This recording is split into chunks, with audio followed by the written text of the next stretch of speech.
Bonjour à tous et bienvenue. Alors aujourd'hui, comme vous avez pu le voir dans le titre de cette vidéo, on va aborder un sujet spécifique, comment appréhender un patron.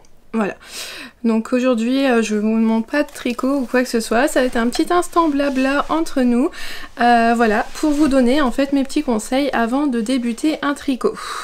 C'est l'une d'entre vous qui m'a proposé cette idée de vidéo et je me suis dit que c'était vraiment très intéressant parce que c'est vrai que quand on débute dans le tricot, quand on découvre les patrons indépendants, on peut être vite perdu par toutes les informations qu'on va avoir à disposition dans un patron avant de le commencer.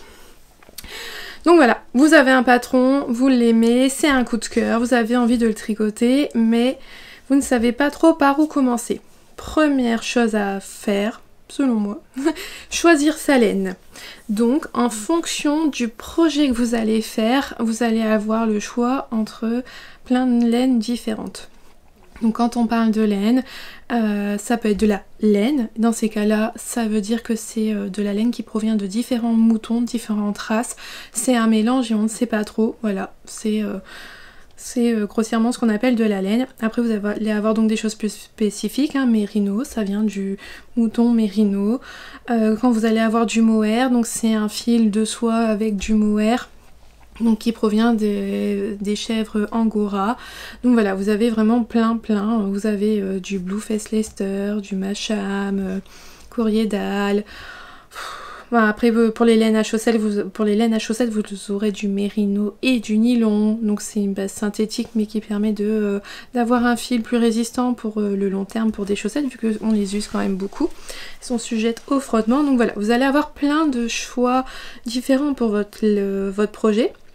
Donc déjà en fait en fonction le patron va vous dire s'il vous faut de la fingering. Donc la fingering c'est environ c'est entre 366 mètres et 400 mètres pour les 100 grammes, ça peut monter jusqu'à 425 mètres pour les 100 grammes et souvent c'est davantage des laines à chaussettes. Vous allez peut-être avoir besoin de la DK, donc la DK c'est 2 fois plus épais donc il y a 2 fois moins de métrage, on est entre 200 et 250 mètres pour les 100 grammes.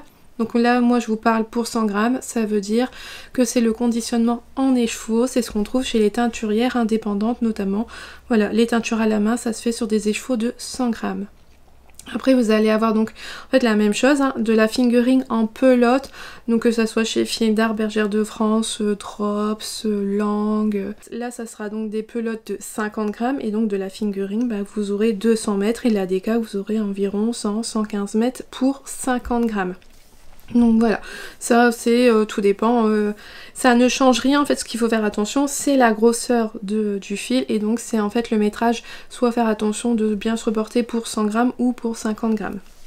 Donc voilà, donc déjà la base c'est de savoir quel type de laine il vous faut. Ensuite, si c'est pour un gilet qui va se tenir ouvert, qui a besoin de fluidité, qui a besoin d'un bon drapé, et bien là, il vous faudra un fil qui contient par exemple de la soie. Un type, les fils méri-soie, donc c'est mérino et soie, ça va vous donner le drapé nécessaire. Il y a mérino, il y a soie. L'alpaga est assez fluide aussi, il offre un bon drapé. Par contre, à l'inverse, vous faites un gros pull d'hiver avec des torsades, là on partira sur de la DK, un fil bien rond, qui se tient bien, qui a une belle finition, qui offrira donc des belles torsades. Voilà, ça c'est l'expérience. Plus vous allez tricoter, plus vous allez découvrir les différentes matières, les différents styles de laine et vous saurez mieux adapter vos laines. Après voilà, quand on va sur Ravelry, vous pouvez voir les différents types de fils utilisés par les autres tricoteurs qui seront référencer leur projet dans Ravelry et ça peut également vous aider énormément sur quelle laine aller, vers quoi vous tournez si vous ne vous y connaissez pas beaucoup. Voilà, déjà ça va vous aider parce que si vous allez faire un gros pull d'hiver avec un fil qui contient de la soie, non ça n'ira pas. C'est pas le but recherché. Donc voilà, faire attention à ça. Après pareil, il y a donc la qualité du fil qui compte. Moi je trouve aussi que comment dire ça, la couleur du fil est important, c'est-à-dire qu'en fait si vous faites de la dentelle ou si vous faites un pull avec tout plein de torsades, et ben un fil uni ou avec peu de nuances mettra mieux en valeur en fait tout le travail de votre pull que vous aurez fait, toute la texture du pull. À l'inverse, un pull, vous allez faire un grand pull boxy que en jersey endroit, bah là vous pouvez foncer, vous pouvez aller mettre du speckle, des laines très nuancées, c'est pas un problème puisque au final c'est que du jersey endroit et d'ailleurs votre laine sera mise en valeur dans ce genre de projet là. Si vous faites un projet avec beaucoup de dentelle mais que vous prenez une laine très nuancée, bah malheureusement la dentelle se verra pas bien et vous serez peut-être déçu. Ou à l'inverse, peut-être que vous en fichez, ça vous conviendra parfaitement. Voilà, c'est les petites choses à savoir et à prendre en compte avant de commencer son projet. Donc voilà, donc le choix du fil. Ensuite, quand on a choisi son fil, on va tricoter l'échantillon. Et oui, que vous le vouliez ou non. Alors, que vous vouliez ou non. Non, je rigole un petit peu. L'échantillon, il va être important si votre tension diffère beaucoup de ceux des designers, des designeuses. Moi, personnellement, je sais que globalement, je tricote plus serré que quasiment tous les designers que je suis et dont je tricote les patrons. Donc je fais très régulièrement des échantillons. Je fais en fait systématiquement un échantillon pour les vêtements pour être sûre d'avoir ce dont j'ai besoin, d'avoir le pull ou le gilet que j'espère en fait, avoir vraiment la chose que j'espère, le vêtement qui m'ira le mieux. Si je fais pas d'échantillon, bah en fait une fois sur deux il sera soit trop grand, soit trop petit, souvent trop petit d'ailleurs. Donc voilà, pour moi, c'est vraiment important de faire des échantillons parce que je change souvent de laine, je change souvent de designer, donc voilà, j'ai pas pris mes repères en me disant bah je tricote toujours cette laine là, je connais par cœur mon échantillon, ma tension avec cette laine là. Non, comme je varie souvent en fait mes laines, et ben je suis obligée de refaire à chaque fois un échantillon pour les vêtements. Par contre, à l'inverse, si vous vous rendez compte que vous tricotez toujours, je veux dire par exemple les patrons de Elong avec Anna, que vous avez exactement la même tension qu'elle, bah ma foi, voilà, vous n'êtes peut-être pas obligé de refaire un échantillon à chaque fois. L'échantillon, en fait, ce qui va vous permettre, c'est que en fait, le designer a pensé son projet, l'a créé pour lui, pour sa morphologie, avec sa manière de tricoter. Donc en fait, le designer tricote son prototype et à partir de ça va pouvoir faire ses gradations, tout ça. Et donc ils vont nous dire que ben voilà, pour le designer a tant de mailles et tant de rangs pour 10 cm. Donc si on veut avoir exactement le même résultat que le designer, ben, il faut que notre échantillon il soit identique. Donc comme je vous ai dit, moi ça tombe rarement bon. Donc par exemple là pour le pull à peine, il faut 23 mailles pour 10 cm et 32 rangs pour 10 cm tout simplement. Donc j'ai fait une première fois mon échantillon comme préconisé dans le patron, ça veut dire en 3,5 avec une laine fingering. Voilà, j'ai fait mon échantillon, j'ai fait 23 mailles. Donc moi ce que je fais c'est qu'en fait je fais quelques rangs de points mousse. Là j'ai je sais pas si vous allez bien le voir, mais là j'ai 3 rangs de points mousse que je ne compte pas dans mon calcul d'échantillon. Là j'ai fait mes 23 mailles en jersey endroit et je termine par une bordure de 3 points mousse. Ça permet voilà, que ça ne gondole pas. Donc j'ai fait mon échantillon comme préconisé dans le patron, 23 mailles, 32 rangs, il fait 9 cm de côté. Je n'ai pas... voilà, je tricote trop serré. Donc la première chose que j'ai fait, c'est que moi mon tissu me plaisait. J'aimais bien le tissu, il est pas trop serré, il est pas trop ajouré, donc c'est vrai qu'il me convenait. Donc j'ai fait des calculs pour savoir si je restais sur du 3,5. Donc là j'ai pris mon tour de poitrine. Donc moi mon tour de poitrine, donc ça se prend à la partie la plus large. Donc pour nous les femmes, là où il y a la poitrine, et de toute façon pour les hommes c'est souvent à la hauteur des tétons, ça sera leur buste le plus large. On prend sa mesure. Moi je fais 106 cm de tour de poitrine.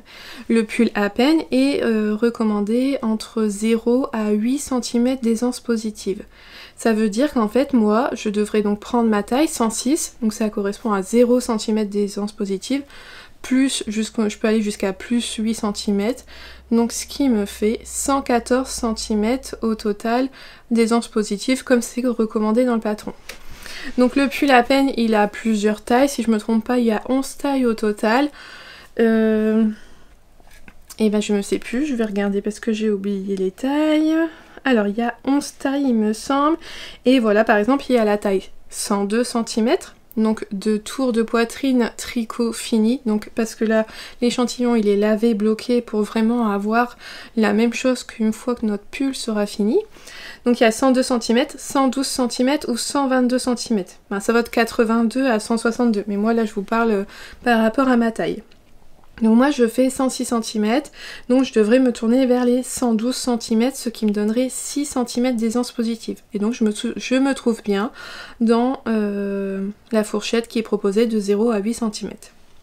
Sauf que moi j'ai pour 23 mailles, je fais 1 cm de moins. Donc c'est à dire que si je faisais la taille 112, donc je vais vous inscrire là le petit calcul à l'écran que je réalise pour savoir la taille. Donc si je faisais la taille 112, j'obtenais un pull qui aurait eu 100 cm de tour de poitrine une fois fini. Donc beaucoup plus petit. Donc quelque chose qui aurait eu pour moi 6 cm d'aisance négative. Voilà, quelque chose de trop petit, ça aurait pas été possible. Donc j'ai fait le calcul pour la taille 122. 122, j'obtenais 109 cm de tour de poitrine. Donc 109 c'est au-dessus de 103, j'aurais eu 3 cm d'aisance positive, mais ça me convenait pas. Moi je ne voulais pas d'un pull, cette fois-ci je ne veux pas d'un pull ajusté, je voudrais, voilà. J'ai envie d'avoir l'aisance recommandée par le patron, donc je me suis dit bah non, ça ne me convient pas. Et je ne voulais pas monter d'une taille, parce que j'aurais pu faire la taille au-dessus qui était de... 132 cm, mais voilà, j'avais pas non plus envie de trop monter dans les tailles. Donc qu'est-ce que j'ai fait? Eh ben j'ai fait un nouvel échantillon.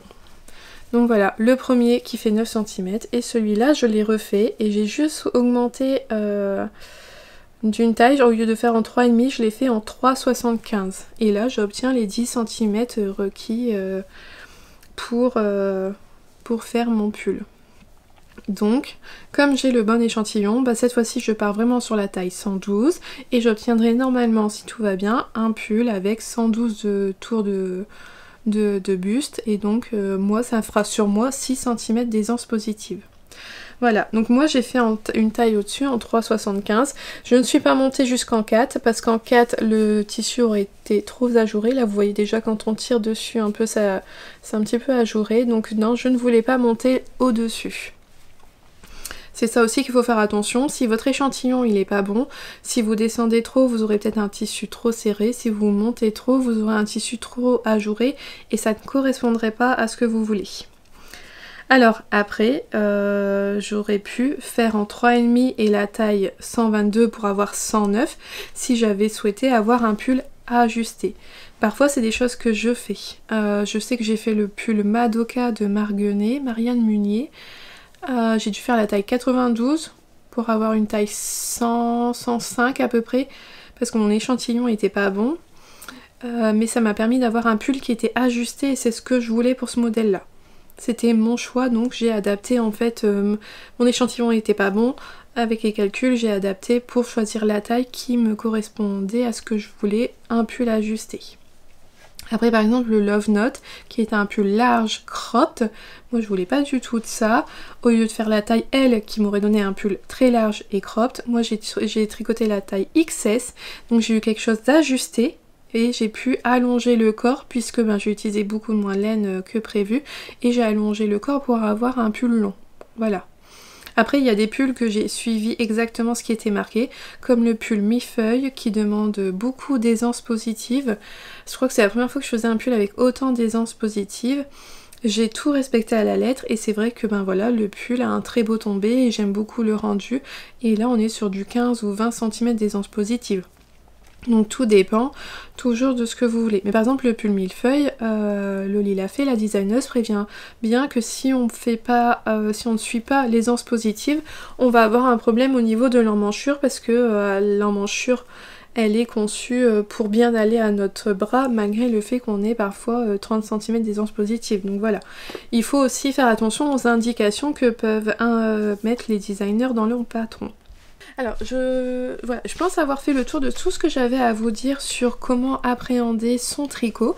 Je vois pas trop ce que je pourrais vous dire d'autre de plus. On a vu le choix de la laine, l'échantillon, adapter sa taille, donc voilà, je vous ai mis le calcul à faire. Donc si votre échantillon n'est pas bon, ne correspond pas au patron, il va falloir faire un peu de mathématiques, un petit peu de calcul pour adapter au mieux.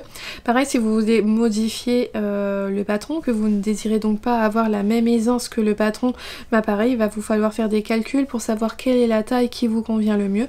Après, si vous tricotez toujours les mêmes fils, toujours à peu près les mêmes patrons, les patrons d'un même designer, vous aurez plus à faire tout ça. Vous aurez l'habitude, vous allez vous connaître votre tension, connaître ce que vous avez besoin pour faire les patrons du designer en question. Et voilà, vous aurez plus besoin de faire ça. Mais moi, voilà, si vous êtes comme moi, vous avez plutôt tendance à changer très souvent de fil et puis à tester plein de patrons de designers différents, bah oui, souvent il faut refaire ces calculs.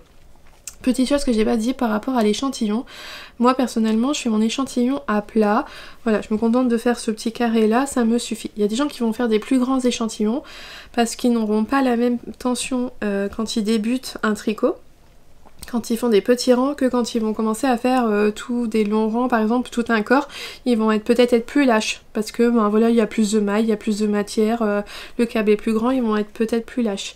Il y a des gens qui vont donc tricoter par exemple plus serré leurs manches, ils utilisent des aiguilles 30 cm ou 23 cm. Comme il y a aussi des gens qui ont une tension différente sur l'endroit, sur les rangs endroits que sur les rangs envers. Et dans ces cas-là, ben, parfois certaines personnes ont une aiguille 3,25 d'un côté et 3 mm de l'autre. Parce qu'à l'endroit, ils sont plus serrés qu'à l'envers. Donc tout ça, c'est une habitude, c'est à vous d'apprendre à vous connaître. Plus vous allez tricoter, et mieux vous allez vous connaître, et mieux vous allez connaître votre tension. Et plus on tricote, au départ on a souvent tendance, on dit souvent qu'on est trop serré au départ et après on se relâche. Mais la tension change, même moi encore maintenant, 10 ans après, ma tension, voilà, c'est relâché un petit peu. Je reste encore serrée, mais moins qu'il y a 2 ans par exemple. Avec l'expérience, l'habitude, bon c'est tout, on se relâche un peu et on change notre tension et donc il faut prendre en conséquence ça également. Alors j'espère que cette vidéo vous aura plu. Si vous avez des questions, n'hésitez pas. En attendant, je vous souhaite une belle journée ou une belle soirée en fonction de quand est-ce que vous regardez cette vidéo. Et surtout un bon tricot et je vous dis à bientôt. Bye!